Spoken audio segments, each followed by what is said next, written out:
Okay, so we've discovered some of the points on here, the 1, 0, 0, 1, -1, 0, 0, -1, and then what we're interested in now is these other points. So let's start with the pi over 4. Now look at the line that cuts through that point. That's got a slope of 1, right? So what that tells us is for this xy pair, whatever it is, it's on the line y equals x. So whatever x is, y is also. So we're just going to substitute and we'll put an x in place of the y because for this ordered pair, we know that they are equal. So we'll call the equation x squared plus x squared equals 1. So combine those like terms and we have 2x squared equals 1. Divide both sides by 2 and we have the x squared equals 1/2. So I know that x is equal to plus and minus the square root of 1/2.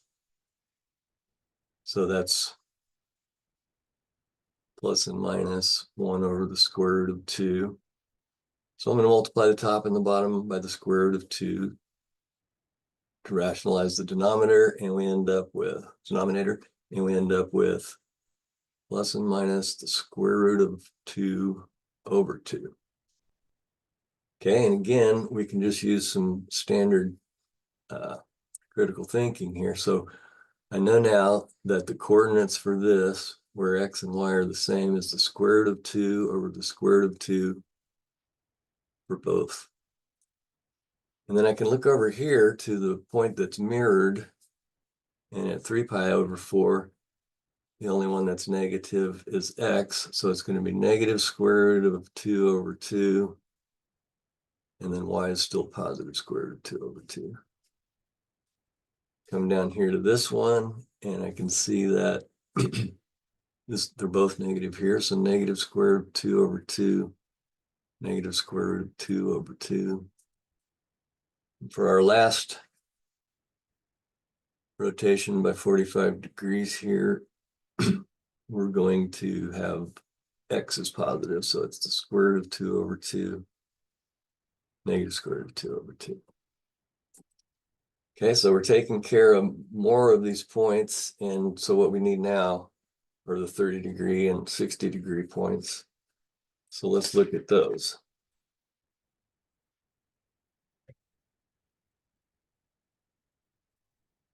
Okay, so what we've done here is we've taken this triangle, and that should be a right angle, and we've pulled it out and put it up here. So we know this is a 60-degree angle here, and this is 90 degrees. So that leaves 30 degrees for 180 degrees inside the triangle. And then we're going to flip this over here so we know that this A becomes split in half. But look, we've got 1 here and 1 here, and then all angles are 60 degrees. So that means that when we flip that, we created an equilateral triangle. So in an equilateral triangle, all interior angles are 60, and then the side lengths are the same. So we know that 2A is equal to 1. Okay, because we created 2A. That means that A is equal to 1/2.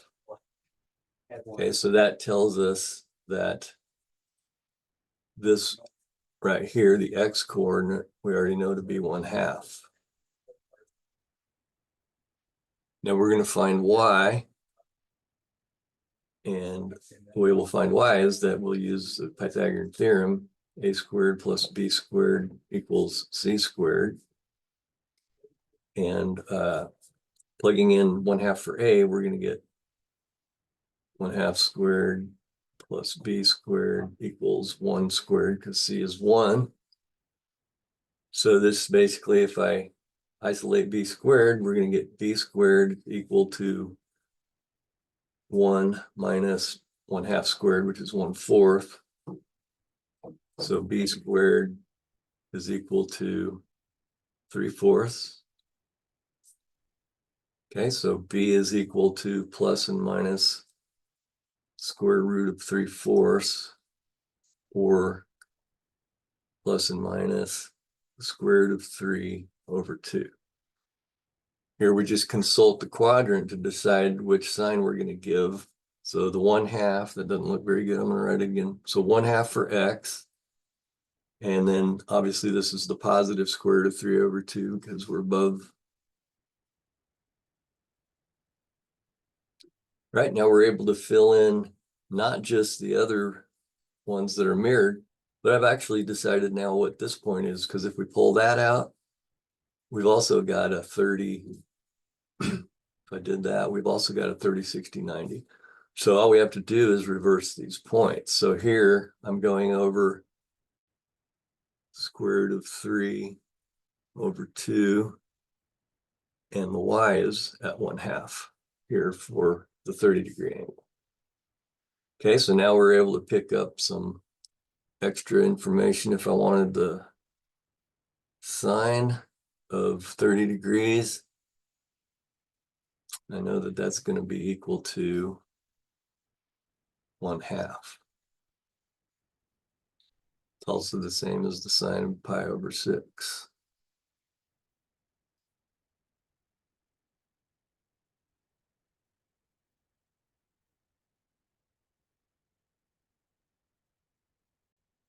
Okay, so now we're looking at a full unit circle with all of the values included. So not only do we have the angles in both their degree measure and their radian measure, but we also have the points, and those points allow us to find the results of the trig functions.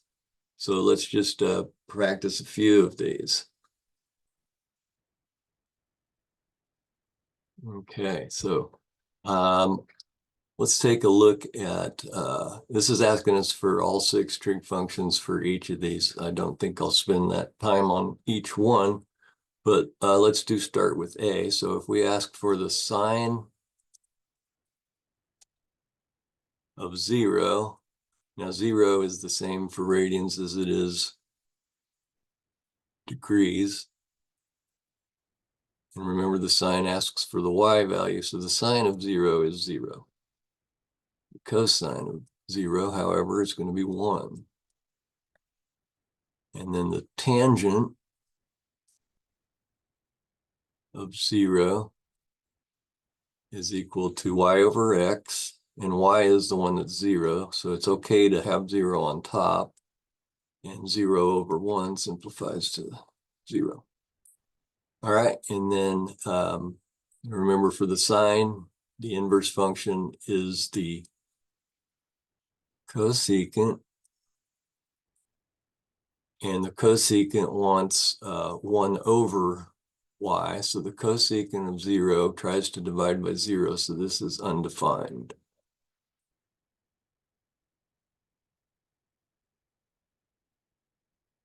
And then the inverse function for the cosine is the secant.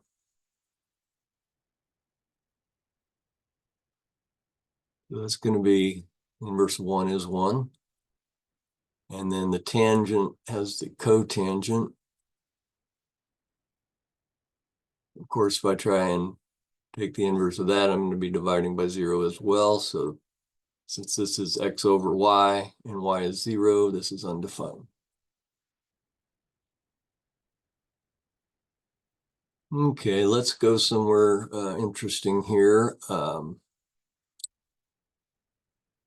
These are basically the angles that land on a quadrant. So these are our quadrantal angles that they're interested in. So let's look at C. So when you get to the quadrantal angles, that's where you're going to have some undefined situations, because one of the coordinates is 0 in each case. So for C, if I try and take the sine of pi, yeah, here's pi, it's 180 degrees, and it's the y coordinate, so this is going to be 0. The cosine of pi, -1, and then the tangent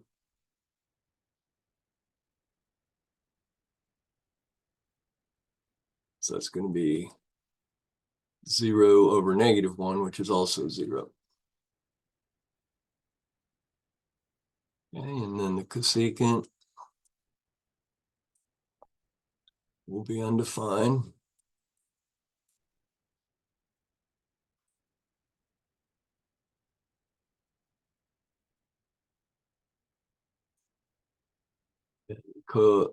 Or the secant pi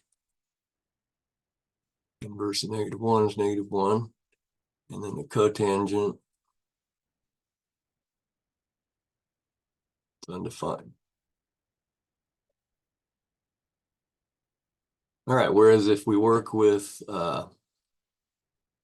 B and D, we're talking about this point and this point. And so it's going to be, the ones that are undefined will be different. Okay, so for B, the sine of pi over 2 or 90 degrees is equal to the y-coordinate, and the y-coordinate is 1. Get pi over 2, the y-coordinate is 1. Cosine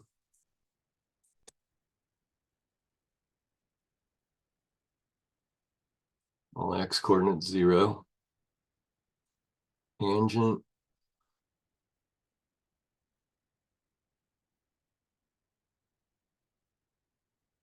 okay, so remember this is going to be y over x, so this is going to be undefined.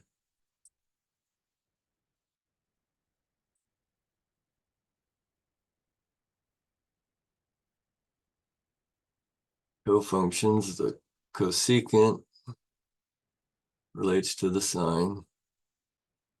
Inverse of 1 is 1.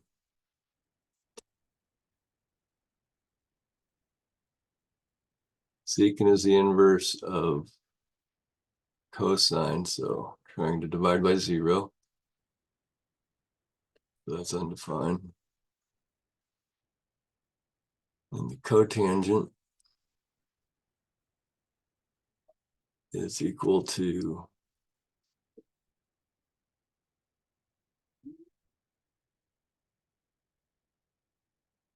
0.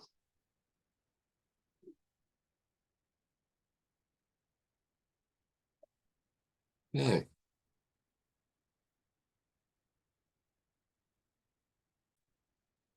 Okay, let's talk about a few more interesting things that can happen here. Notice how they're asking for the sine of 3 pi. So remember, we start here as we take our distance, but we go 1 pi, 2 pi's takes us all the way around the circle. So a third pi is going to bring us right back to, and it'll be coterminal with pi. So it's going to land on the same point. So the sine of 3 pi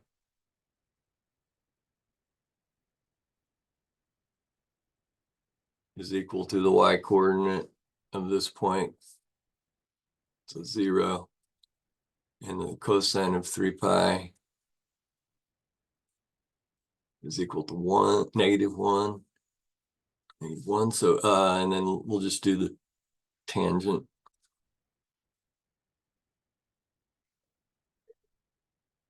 And that's y over x, so 0 over -1 is valid, so that would be 0. And I think I'll just stop at these 3 as I do these examples. Remember the corresponding inverses, you can decide. Of course, these 2 are going to be undefined, right? They're inverses. All right, let's look at a cosine of -270 degrees. Okay, so positive 270 degrees takes us 3/4 of the way around the circle in counterclockwise direction. So -270 is going to take us 3/4 of the way around the circle in a clockwise fashion, and that lands us up here at the pi over 2 or 90 degrees. So -270 degrees is coterminal with pi over 2 and 90 degrees, and we're referencing the point x0, y1. So if we ask for the cosine of -270, that's the x-coordinate, which is 0. So we're good to go. All right, let's home in on this 45-degree angle. And we want to know each of the 6 trig functions for 45 degrees. Okay, so we're going to take and find the sine first. And it's fine to write 45 degrees. It's equivalent to the sine of pi over 4. Sometimes we work in degrees, sometimes we work in radians. Okay, so this is going to be the y coordinate square root of 2 over 2. And the cosine of 45 degrees, or pi over 4, is also equal to the square root of 2 over 2. And then the tangent is 1. I think we already looked at this, didn't we? Let's move on. Okay, we can also do some operations. So let's take a look at this. We're going to take the sine of 45 degrees and multiply it by the cosine of 180 degrees. So we're going to get, for the sine of 45 degrees, we get square root of 2 over 2. And for the cosine of 180 degrees, coming over here, and we're going to get -1, the x, for that. And if I multiply these two together, I'm going to end up with negative square root of 2 over 2. If I take the tangent of pi over 4 and subtract the sine of 3 pi over 2, what do I get? Okay, so the tangent of pi over 4, here's pi over 4.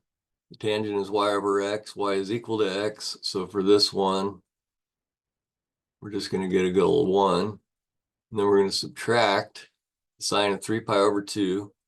There's 1 pi over 2, 2 pi over 2, 3 pi over 2. And the sine is the y, so that's a -1. So 1 minus -1 becomes 1 plus 1, or 2. All right, so let's take the secant, and we're going to square that result. I want to give you some notation here that's equivalent. So this says square the result of the secant of pi over 4. That's the same thing as asking for the secant squared of pi over 4. Okay, these two are identical meaning. So let's take the secant squared. So the secant of pi over 4 is going to be, so the secant is the inverse of the cosine, and the cosine is the square root of 2 over 2, so that's going to be 2 over the square root of 2, which will multiply by the square root of 2 over the square root of 2. So for the secant squared, we're going to get the square root of 2.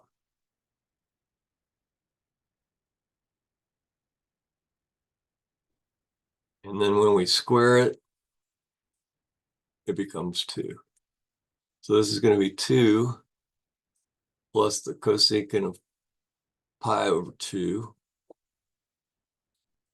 So the cosecant of pi over 2, remember that the cosecant pairs with the sine. And the sine of pi over 2 would be 1. So the cosecant of pi over 2 would also be 1. So this is going to be 2 plus 1, or 3.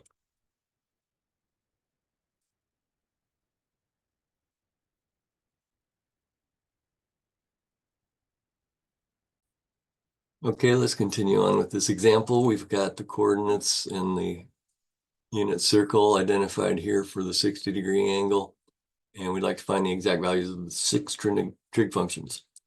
And so remember, we can ask for it as degrees or as radians and get the same result.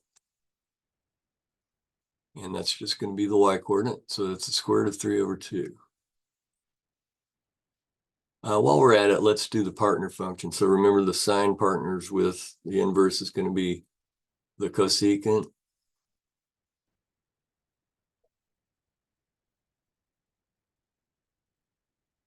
Okay, so remember that's going to be 2 over the square root of 3, rationalized in the denominator. 2 square root of 3 over 3. All right, let's move on to the cosine. I'll just go the radian route, and it equals the x-coordinate, or 1/2, and the secant is its partner, the inverse. So the secant of pi over 3 will be 2 over 1, or 2. Okay, now let's look at the tangent.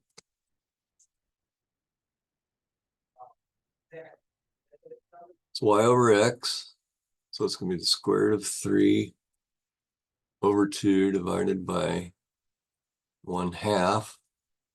And when we flip this up to multiply, the 2's cancel. So that's going to be just the square root of 3. And so if I take the cotangent,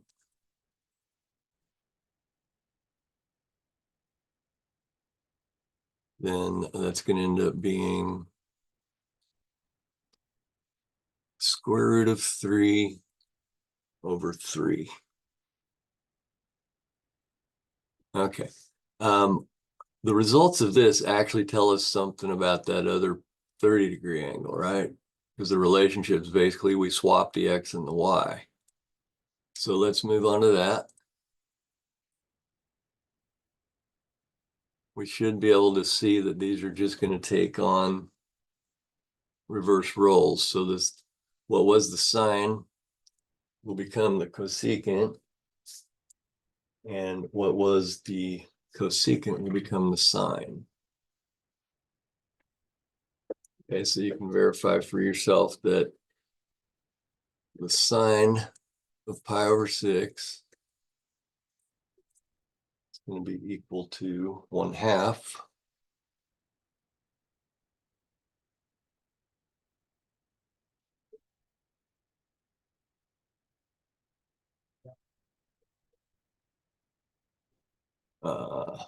see the sine, I'm sorry, the cofunctions are going to interchange.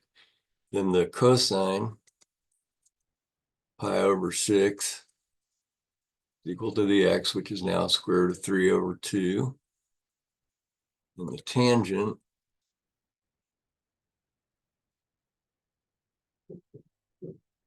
it's going to be 1/2. I'll do this long ways again. So 1/2 over the square root of 3 over 2. And if I remember, flip to multiply, I get 1/2 times 2 over the square root of 3. So that's 1 over the square root of 3.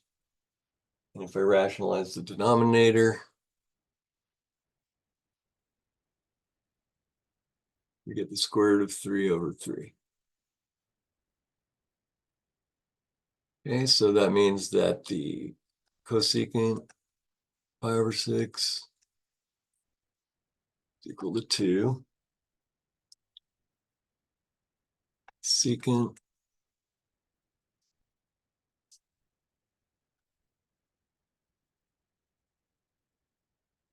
would be equal to 2 times the square root of 3 over 3.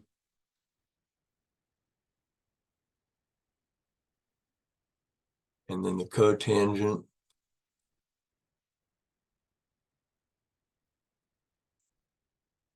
be equal to the square root of 3.